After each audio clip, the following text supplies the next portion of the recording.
guys, today's video is going to be a little different. It's going to be less of a ramble and more of a step-by-step, every aspect of getting started with Airbnb arbitrage, okay? Completely listed out step by step. And we'll begin now. So the first thing that you actually want to do is you want to set up your LLC, okay? Set up your business. Now, you will have to name it, of course. Don't lose time on this. Don't waste time and energy thinking of the perfect name for your business. It really does not matter. If you look at other companies out there, successful companies, their names don't really hold very much relevance to what they do. So things like Amazon doesn't really hold any relevance. McDonald's, just the second name of the original founder. Nothing to do with burgers, of course. It's not like Burger King. You know, that is an example of a name that ties into that, but your name doesn't have to. McDonald's, the biggest one, doesn't say anything about burgers, okay? And I can go on. IKEA, okay? Biggest furniture store in the world. IKEA, you know, doesn't actually mean anything, or doesn't hold any meaning to us, but we use it, you know, almost daily, some people. So anyway, the name doesn't matter too much. Set up your LLC, just get it started, okay? You can use an agency to do this, or you can go to the Gov website of the state you want to set up the LLC in, and I can go more into detail about that, but let's just keep it there for now. You can set up a website to keep yourself looking professional, okay? And my best advice for this is just find another property management service or Airbnb arbitrage operator, look at their website, take some ideas from that, set up your own quick landing page. It's just for authenticity. If you want to say to landlords, hey, check out my website, just a landing page, you know, set up like a property management company or another Airbnb arbitrage site. And your location for your business. Now, if you're setting up, you know, outside of the US, obviously set it up in your country. If you're in the US, set it up in a state that's going to be most beneficial to you. That's all I'll say about that for now, but, you know, we can get more in detail about that. Then you want to actually start your market research, okay? You can start your market research ahead of time, but you want to have your LLC set up for when you're actually signing on properties. So you want to decide what price range you want to be in for a property. Do you want to be paying $5K a month for a luxury 3-4 bed or semi-luxury 3-4 bed apartment or house? Or do you want to be paying, you know, $1 to $2K a month for a studio to a 2-bed apartment or house? Okay, and that will depend on the market you're going into. What is the highest demand for? Is the highest demand for the likes of apartments, or is the highest demand for houses? Is it a family location? Is it going to be a cabin in the woods type thing? So you need to decide on that, and then start to look into properties with those filters set. Okay, and I do recommend a studio or 1-bed to start with. Okay, guys, there's no point jumping into a higher risk play in terms of higher rent and higher cost per month. Start off a little smaller, you know, really test the waters, unless you are in a market where you know, okay, I need a cabin in the mountains. I'm going into rural Georgia. I want a cabin in the mountains for whatever reason. If you're going for that, then of course, you know, run with that. And to be honest with you, they're not overly cheap in the states like Georgia. It just depends on where exactly you are, okay? Then you want to commit to outreach, okay? Actually messaging landlords, actually booking calls. Okay, and then negotiating leases and making deals. So you want to have an opening message, something like, hey, just came across your property, I'm very interested, I'd love to talk more, here is my number, please give me a call.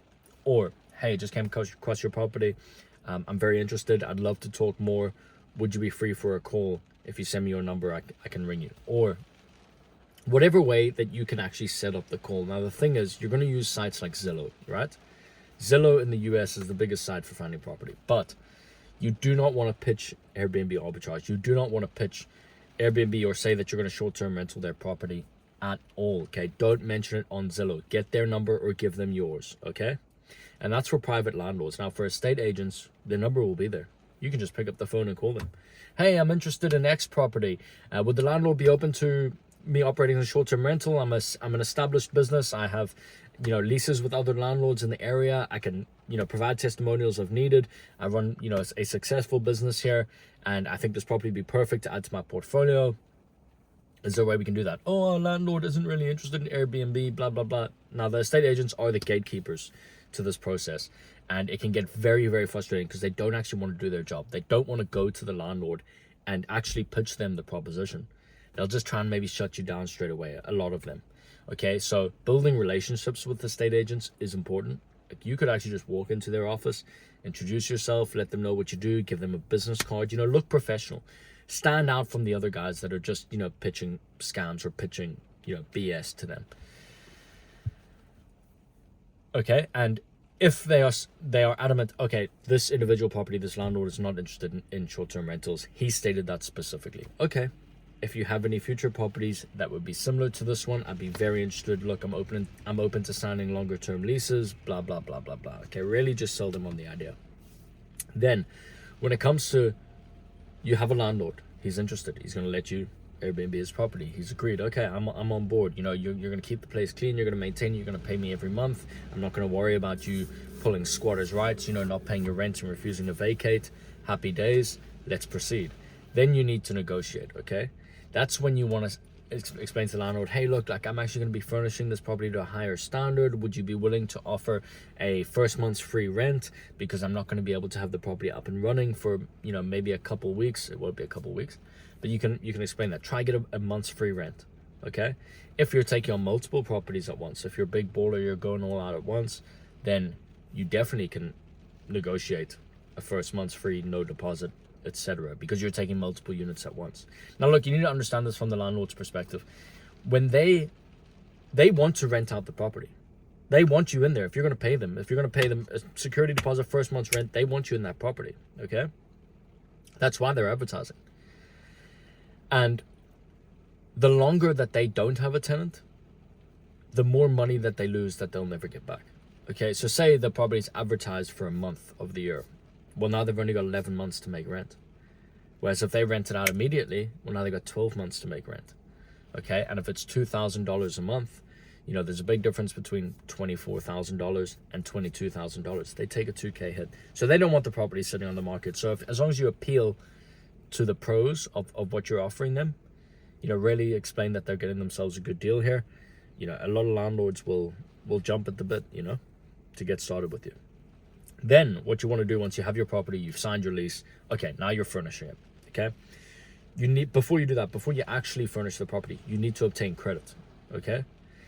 And that's the best way to get started with actually furnishing without putting your own hard cash up front. You can obtain credit through your LLC, okay?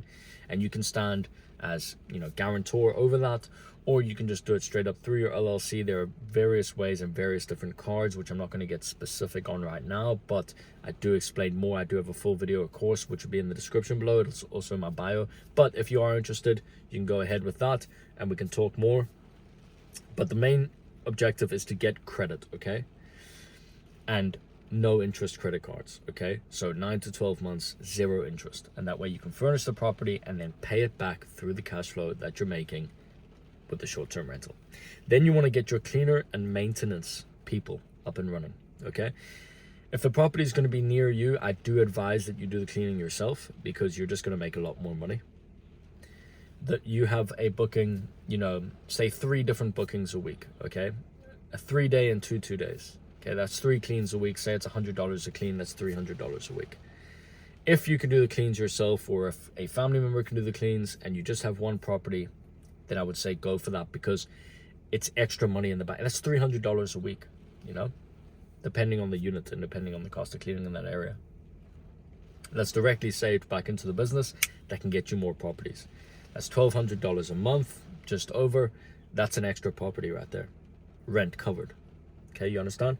But if you are out of state, or if you are, working full-time yourself, get a cleaner. The cleaning cost is charged to the customer. That's why I say if you clean it yourself, it's just extra money. Because the customer pays the cleaning fee, okay, on your listing. So it's covered anyway by the customer. So finding cleaners, you want to go to sites like Craigslist. There's a site called Turno, okay, Turno, which has cleaners in the area. But you want to find a good, reliable cleaner, preferably one that'll take cash. And, it's not like you're paying a full-time salary to somebody. You're paying them as they are needed for cleans.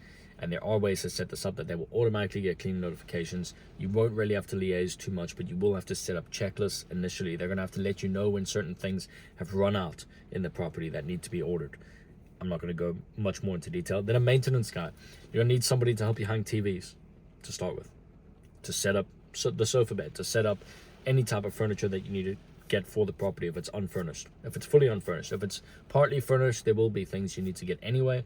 So having a maintenance guy fit that coded lock to the door for automatic entry, and fit your blink or your ring cam. Okay, that's the main thing that you need from a maintenance guy. And then ongoing, if he's on call, if the gate breaks at the front, you can call this guy, he's going to come fix it. Craigslist is great for this. Also TaskRabbit. TaskRabbit is another site that I love to use to find local people in the area who are tradesmen or skilled labor. Very, very easy to use that multiple times. Okay, then you want to furnish the property. Now you want to do this to the highest possible standard. Okay, don't skimp on furnishing. It's what's going to make your photos pop. It's what's going to be more attractive to customers to guess when they actually do come to the property, and it's going to be what makes their stay more enjoyable, more pleasurable, more aesthetic. Okay, and that's going to mean higher reviews, and reviews are extremely important, especially if you want to get that super host. So furnish to a high standard, don't skimp on that, but do it with credit, so you're not actually paying your own cash up front. Okay, then your photos, obviously HD photos, guys, not just iPhone photos. It's not just there. Okay, it's just not good enough. Okay, find a real estate photographer, and I've mentioned this multiple times. You can go to an estate agent, ask them who does their photos, and then pinch the lead from them, and get in touch. Or you can go on Craigslist and just find a photographer, find a real estate photographer local in the area, pay them to come take your photos, and just eat that cost. Then you want to fill out your amenities. Okay, so everything in the property that you want to add, everything that's an option on Airbnb, you should write out. So every amenity that you could possibly add, write it out, and then check off all the things that it's easy for you to do. Okay, it's easy to add salt, pepper, oil, the cooking basics, pots, pans, etc.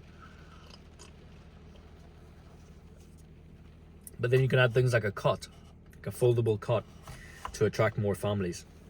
And the thing is, people are going to search with these filters. So a family that's traveling that needs a travel cot will have that in their filter. If you don't offer that on the property, you're not going to appear for them. You're not going to be visible to even book, because they need that cot. And it's very cheap. It's about $90 on Amazon, guys. I'd always advise, just get a cot, set it up. It's barely going to be used. When it does get used, it's a tiny little bit of cleaning, extra cleaning for the cleaner in terms of the throws and the covers in that cot. And that's it. Very, very easy. Then your copywriting for your listing description, for the description about the space, the neighborhood, etc. I do use ChatGPT for a lot of this, for things to do in Los Angeles area. Give me 20 things to do in Los Angeles area into ChatGPT. It's just going to give you a list hammered out right there. Edit the copywriting a little bit, slap it on to your listing. Okay.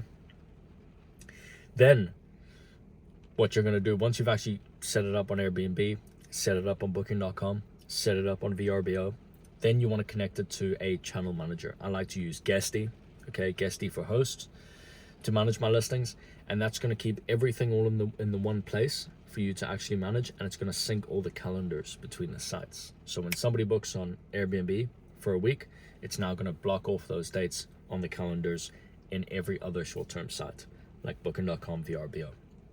And then I like to use for pricing, I like to use a software called Price Labs. That's going to allow you to basically set parameters for pricing based on the season, based on the current demand, based on whether it's last minute or booking ahead, etc. Okay, it goes on and on. You can really play around with that. And again, I do have a full detailed description of that in my video course.